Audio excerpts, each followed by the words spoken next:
Hivi wanapouza unga ni wapi mwanangu? Nishahangaika afu na mboga yangu hii nimekaribia nadai kitu kidogo tu mwanangu. Au sio? Natafuta unga mwanangu. Uko wapi mwanangu? Afu nimeona kiacha msosi wangu. Naona sasa hivi unatembea huku unapika mwanangu. Wewe hapa sasa hivi unaelekea dukani? Hapa naenda dukani kuchukua unga. Nilisahau, nilienea kile kitu mwanangu. Ila nimekumbuka unga sana, mboga ndo nimeiweka. Kwa hiyo umeamua sasa utembee na sufuria jiko moja kwa moja moto na muda ukifika wa chumvi kama kawaida kaka. Au sio? Alafu kingine yani mwanangu, hivi unga nimeusahau sijui mwanangu. Unga angalia usiweke chumvi nyingi sasa.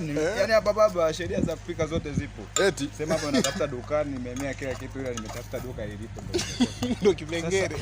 Sisi ndo tunafanyaje kaka yangu baba? Kama unaelekea dukani mwanangu? Hapa naenda kuchukua unga. Eti hapa ndo tunaenda kuchukua unga familia. Shangae sana ndugu yangu, sasa nifanyeje? Mimi hapa mbona nikiviacha? Sasa nimesahau hela ngoka. Mshikaji anatembea huku anapika mwanangu. Atatembea na jiko la mkaa. Msee, no mshikaji.